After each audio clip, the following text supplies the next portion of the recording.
Now, being bashful is not one of the Capuchin charisms.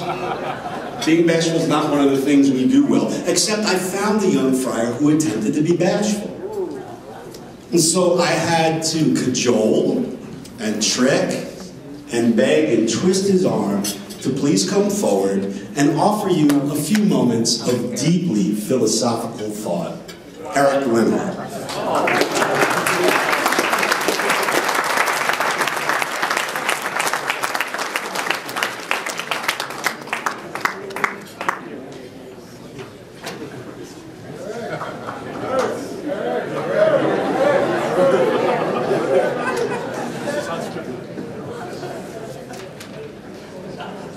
The truth is, Michael said, look,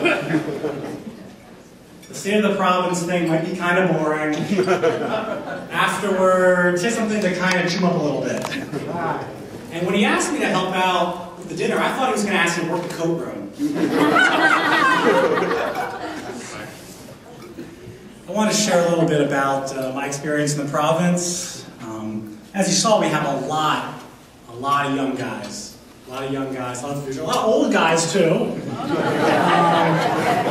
Walter O'Brien, look in your program, 100 years old, 75 years of friar.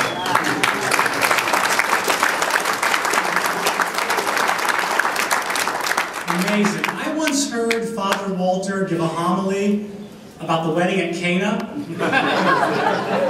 and he said he was there. If you think this wine is good. He claimed that Noah was his confirmation sponsor.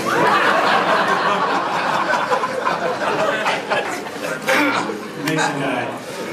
A lot of people ask friars, you know, what's good about being a friar? What's so good about being a friar? And there are many things, but one you don't hear too often about is the habit. Nice. So many good things. Namely, the habit is very easy to clean. Let's say you get a little dressing on your habit. No big deal. There's a cheap and easy way to fix that. Take a little paper clip. Scratch infected area. It's free. Dry cleaning.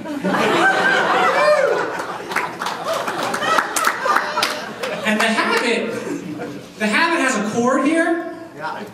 And one time, when I first entered, I was much thinner, and my cord was dragging on the floor, and I was told by my director of postulancy, that won't happen for very long.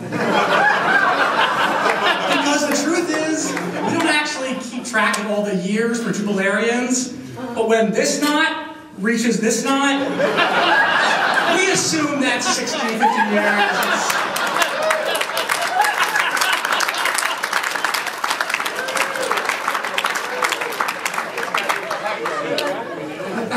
The habit is really God's way of saying, look, you can get fat and not have to buy good pants. But it's not all good, actually. There are some downsides. One time, this gentleman on the street, I was wearing the habit, called me girly. And I'm very sensitive like that. So I just slammed down my Appletini, picked up my Pilates mat, and stormed right out of Curves. In fact, I'd like to institute right now a friar-wide boycott of Curves. I won't go back there again. Maybe the leopard print leotard was a bad idea.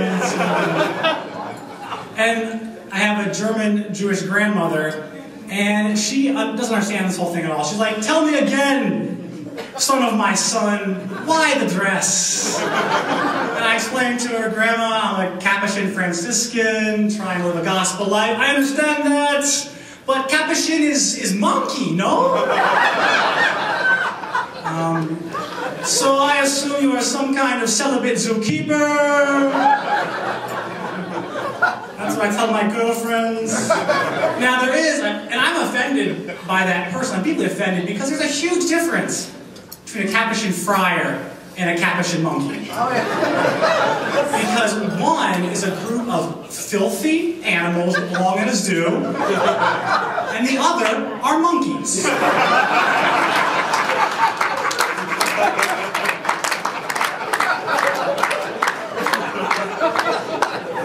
One of the questions you're also often asked as a friar, tell me about some of your piety. A lot of friars are pious.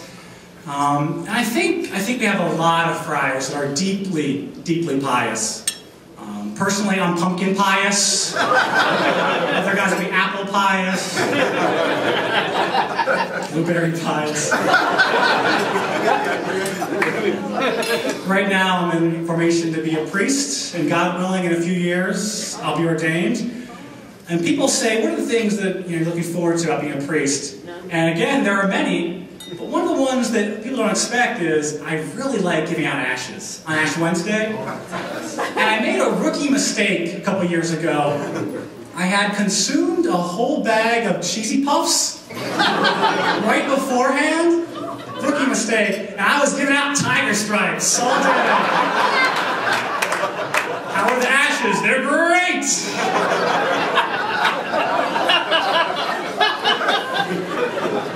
Another thing that I like about being a priest is something called the rite of aspersion, which sometimes will have a priest use something called an aspergillium, or a branch to sprinkle the congregation.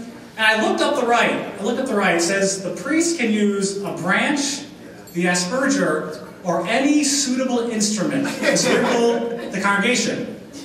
I'm taking a water gun. Oh, you want to have your iPod out? Bad day to wear suede. Dios te bendiga. Another thing about my grandmother, she was like, I told her that last year the Mass had changed a little bit, some of the parts for the Mass. And she's like, didn't you Catholics recently change your Mass? I was like, that was 50 years ago, the Second Vatican Council. She said, for Drew is dropping buckets 50 years. Sometimes I test her a lot. We'll take her sometimes to Good Thursday, Holy Thursday. And I said, Grandma, what happened on Holy Thursday? And she said, Jesus broke bread with the apostles. Did you say Jesus broke bread with applesauce? Because in the Gospel of John it says pumpernickel and prune juice. One of my favorite things about being a friar, seriously, is prayer. We have a deep spiritual prayer life.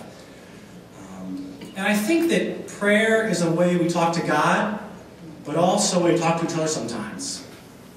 And this is an example of one of the prayers I had recently. Because we don't see each other, we're passing sometimes, we don't see each other a lot, so prayer is how we communicate.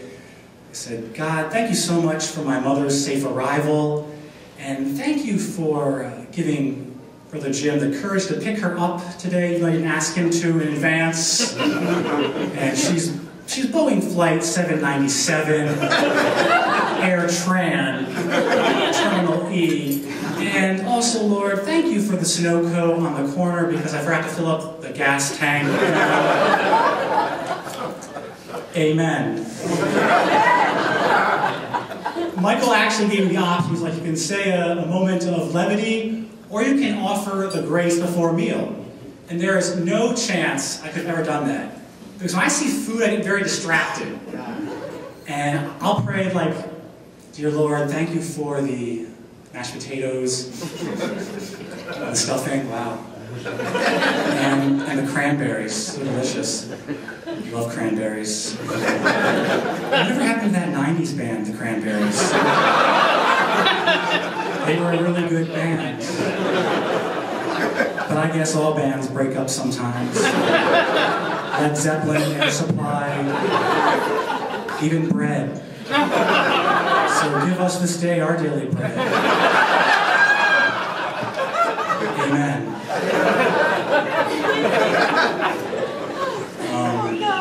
Another thing, a lot of folks remember fondly the Latin Mass, and I wish I had been around at the time of the Latin Mass.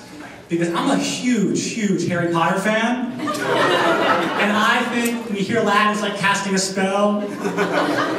Gaudium et spes, sacro sanctum concilium, nostra aetate. I'll leave with a little story. I encountered a young man the other day. I think he was probably 3rd grade, and I was teaching about the seasons of Lent and Advent. I said, Advent's coming up pretty soon, but Lent, you know, is in Easter time. And does anyone know what Lent is? Because I did the class last week. He said, I remember what he said, Brother Eric. And I said, okay, Bobby, what is Lent? He reached inside of his navel at that point. This is Lent. I said, not quite. He's like, but I had it in there for 40 days. Okay, thank you so much for everything. Thank you for being with us tonight.